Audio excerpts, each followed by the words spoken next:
consider that. Also now we learn to keep our body still, right? So it's like when there's a still lake. Now I think you might have already heard about this. The lake, it's still. Now what happens if there are, if you throw a stone to it, there are ripples, and you can't see the bottom, even the bottom of the water, you can't see what is there. But once the water becomes settled down, still, then you can see what clearly, like that. So when there's pain or agitation, if the moment you react, it's like causing ripples, right? That's one way of looking at it. Right now only I just got this insight. So I haven't even thought about it, I think, because my teacher always says, pain is your friend. But now I started thinking about it. Then this came like a flash.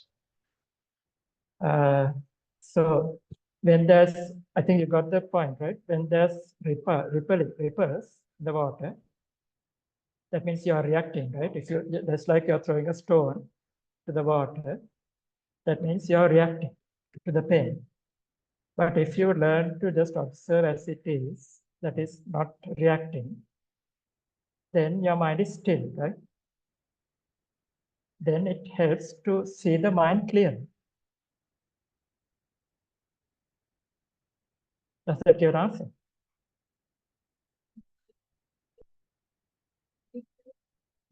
Yeah, it's easier said than done. Yeah, that's good. How can you observe the pain the moment it comes? So one secret is consistency in the practice. Now, if you practice today and next you don't practice again within a few days at least, if you just give in to your unwholesome thoughts, then no wonder that your pain will multiply. So I hope you got the point, right?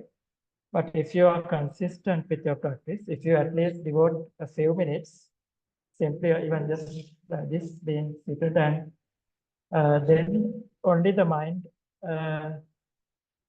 becomes conditioned to your practice. Because if you allow unwholesome thoughts, then you're conditioning your mind to unwholesome states of mind.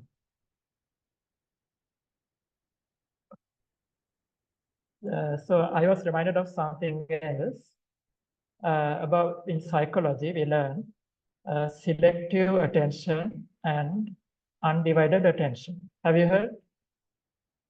Yeah. So for example, now we are having some food, and while eating, if you are watching television, that is, your attention is divided, right? It goes to more than one place. But selective attention is while you're eating, you're focused on that only that action. Eating, what we already discussed, tasting, chewing, swallowing, all those things are there, right? So that's how you can increase the power of your mind, by using selective attention. So nowadays we see while using the phone, sometimes doing something else, right? That is multitasking, that is called, right? Multitasking. So many tasks or actions at one time. So of course, sometimes in household life, you might have to do, if the phone rings, for example, you have to hold the phone and perhaps talk to somebody else, or if you're doing something else, right? But whenever possible, you can try to practice selective attention. I think that is something useful, isn't it? So that will help you to develop this virtue of being mindful. mindset. Sati.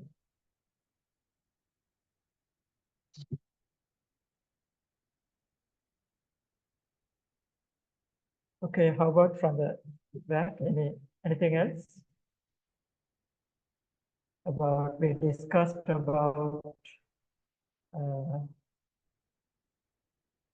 arms, then we discussed about pain.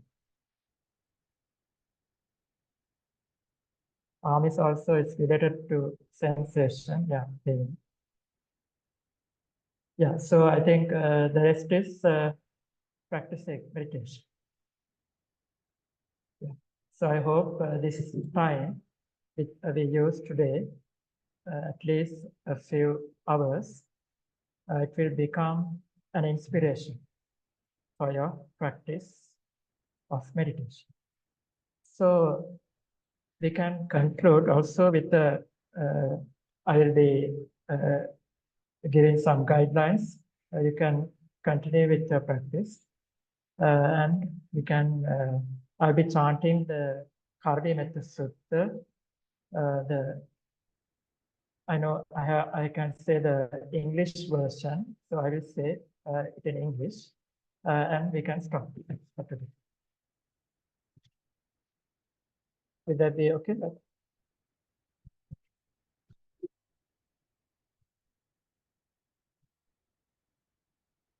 Okay, so if you want to stand up, you can stand up for change.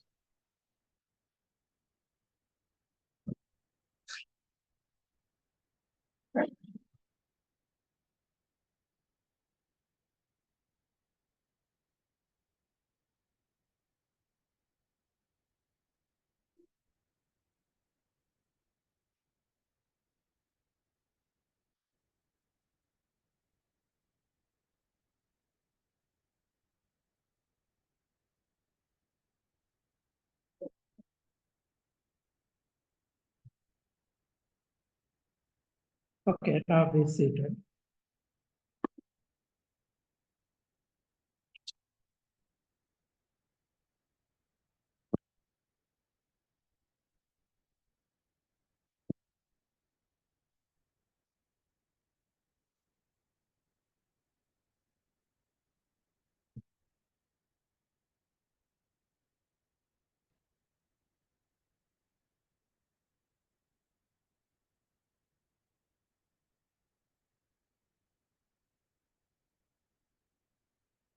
Okay, now you can continue to observe your own mind and body.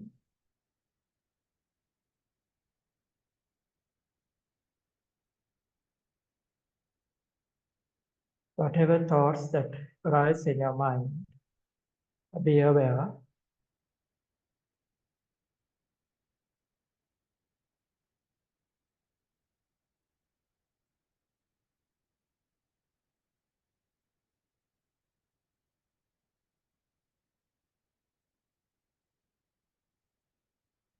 Whatever sensation that you're experiencing, and whatever that is happening in your own mind and body process. Let the body relax, be calm.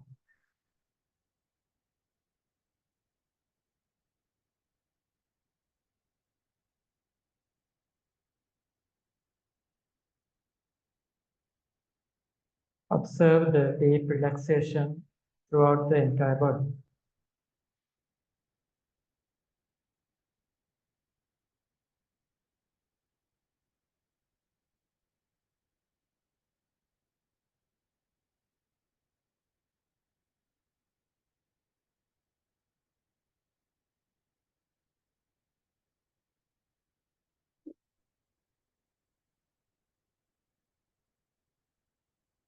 Now you may reflect over these lines mentally in silence. You may develop a sense of loving kindness towards your own mind and body that is moving in the present moment. May I be peaceful, well, and happy. May I be free of greed, hate, delusion, misfortune, disease, fear, envy, and suffering. May I live long in peace, and may I be liberated. May I be able to use the skill acquired during my meditation practice to be at peace whenever thoughts based on greed, hate, or delusion arise from within my mind.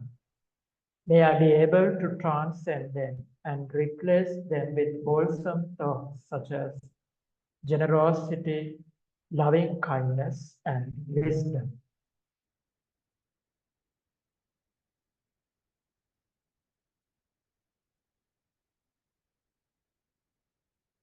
May my parents, teachers, loved ones, relatives, brothers and sisters, friends, and all other living beings, may they all be peaceful, well, and happy. May they be free of greed, hate, delusion, misfortune, disease, fear, envy, and suffering. May they live long in peace, and may they be liberated.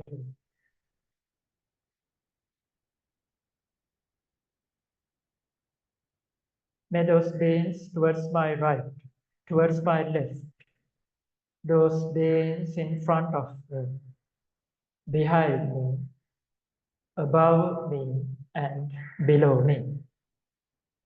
May they all be peaceful, well, and happy. May they be free of greed, hate, delusion, misfortune, disease, fear, envy, and suffering. May they live long in peace, and may they be liberated.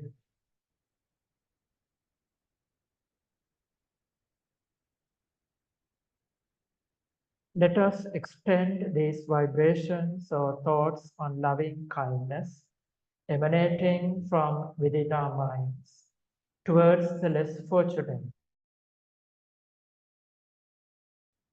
those beings who are ailing, those who are about to pass away, those who are about to be born at this very moment.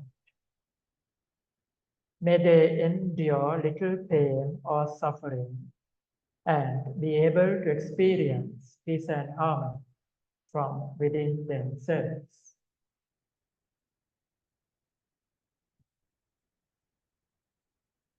And during my lifetime, if I have caused any harm towards another, intentionally or unintentionally, by thought, word, or deed, if I have abused someone, cheated someone, been cruel or dishonest to someone, may I be forgiven. And if someone else has caused harm to me, if that person has abused me, cheated me, been cruel or dishonest to me, may that person be forgiven too. I forgive them all. May I be peaceful, well, and happy. May all living beings be peaceful, well, and happy.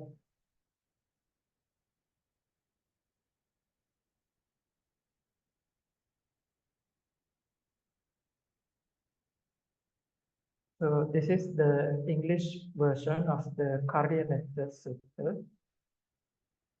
This is what should be done by one who is skilled in goodness and who knows the path of peace.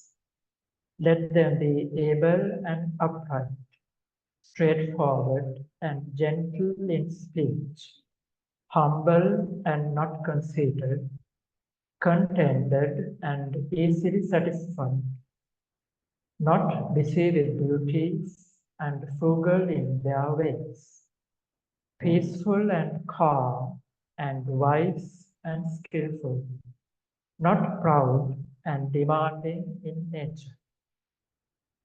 Let them not do the slightest thing that the wise would later reprove. Wishing in gladness and in safety, may all beings be happy. Whatever living beings there may be, whether they are weak or strong, omitting none, the great or the mighty, medium, short or small, the seen and the unseen, those living near and far away, those born and to be born, may all beings be happy. Let none deceive another or despise any being in any state. Let none, through anger or ill will, wish harm upon another. Even as a mother protects with her life her child, her only child, so with a boundless heart should one cherish all living beings, radiating kindness over the entire world, spreading upwards to the skies and downwards to the depths, outwards and unbounded, freed from hatred and ill will, whether walking or standing, seated or lying down, free from drowsiness. One should sustain this recollection. This is said to be the sublime abiding. By not holding to false views, the pure-hearted one, having clarity of vision, being freed from all sense desires, is not born again into this world.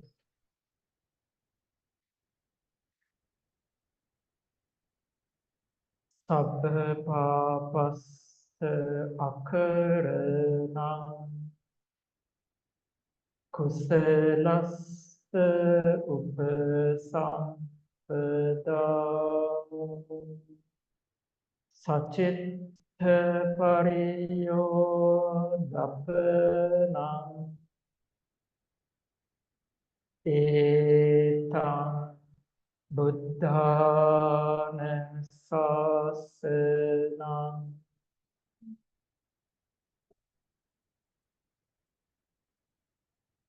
Not to do any evil, to cultivate good, to purify the mind. This is the teaching of all the Buddhas. Now when your mind is calm and poised, then you may gently open your eyes.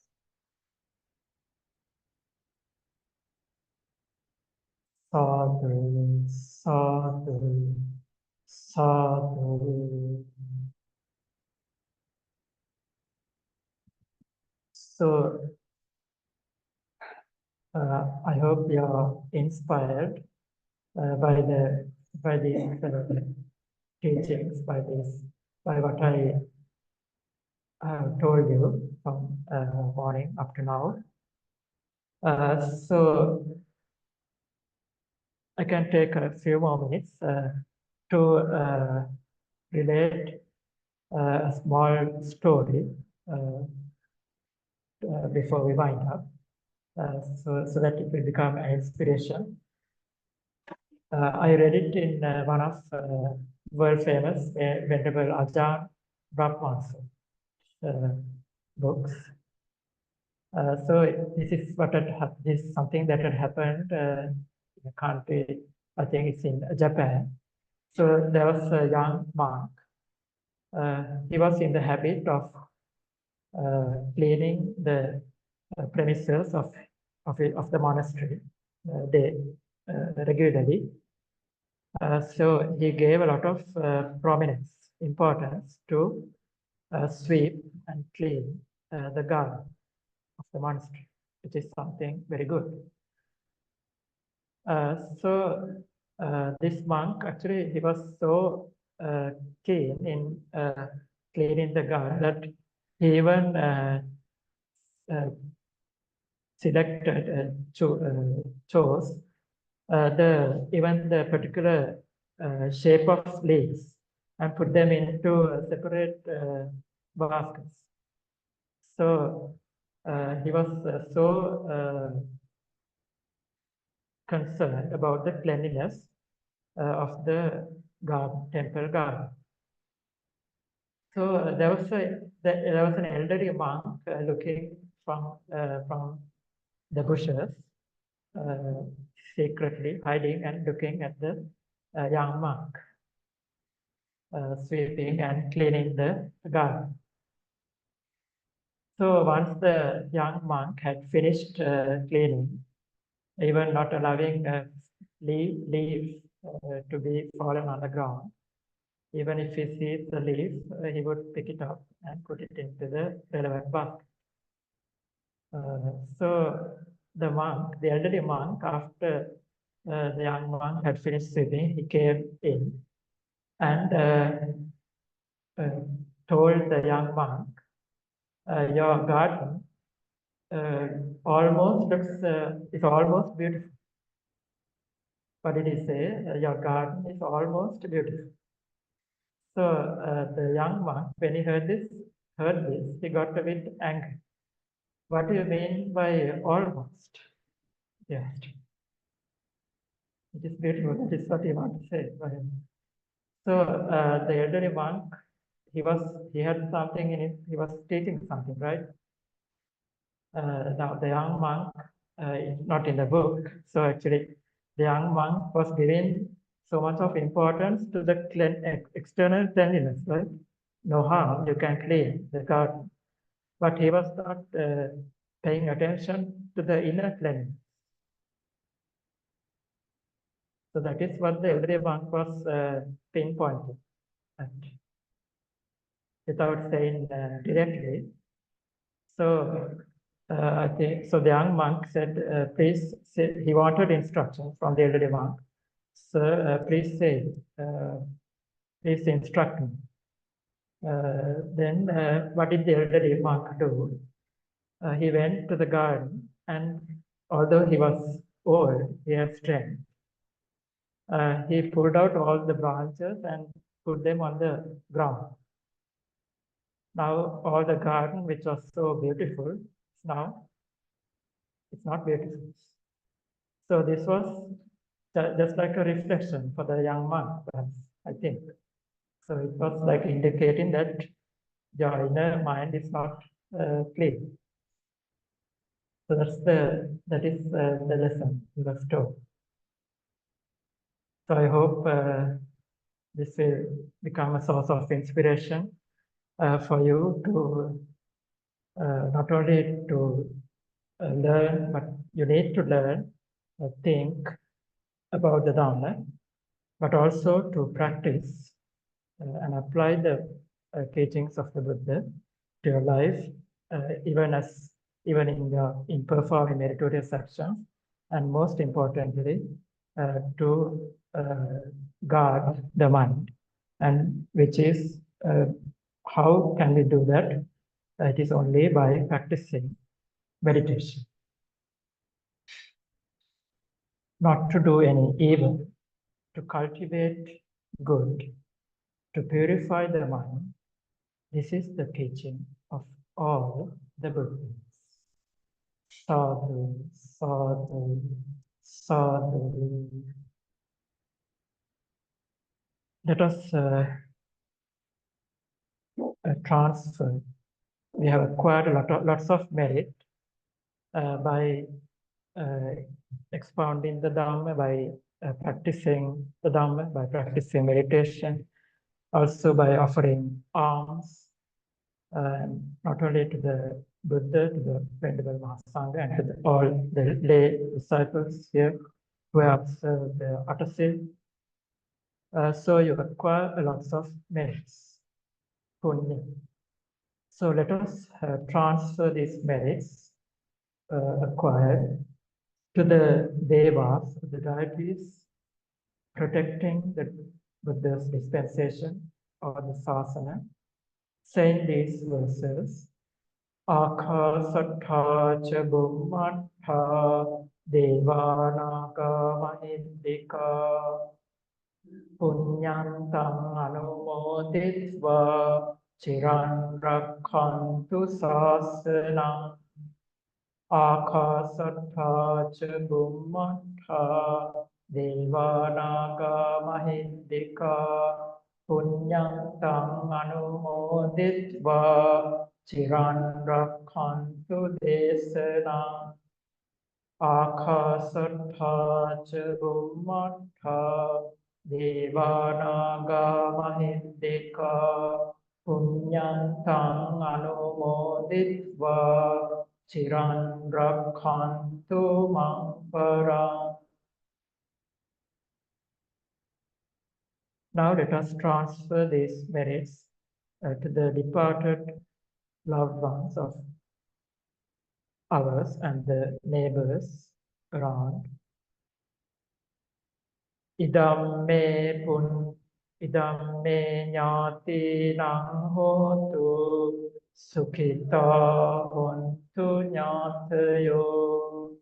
Idam me ñāti nang hotu sukhita hontu ñātayo.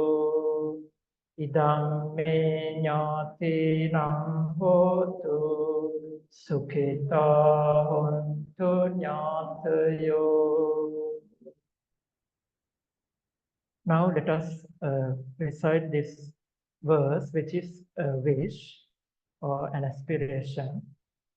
Imina punya kammena mame bala samagamo satang samagamo hotu yava nibbana pattiya. Imina punya kammena mame bala samagamo Satang samagamo hotu yava nibbana pattiya.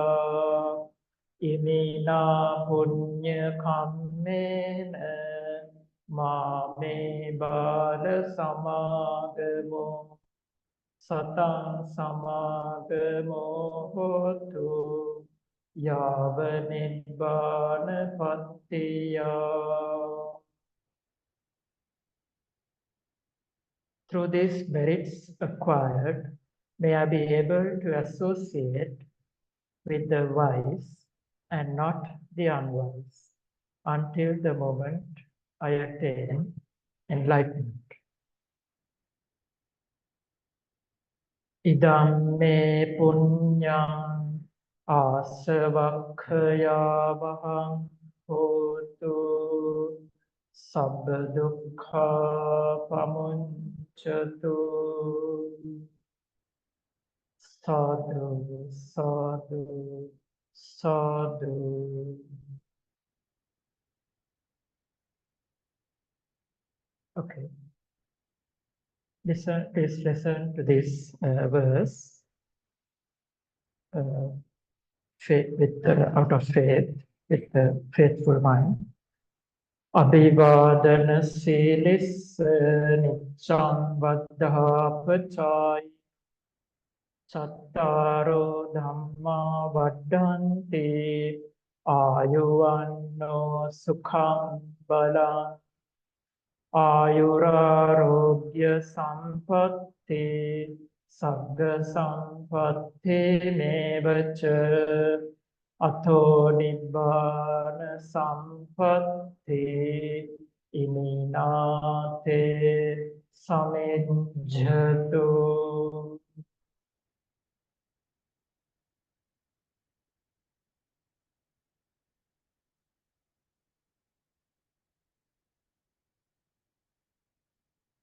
May you all be peaceful, well, and happy.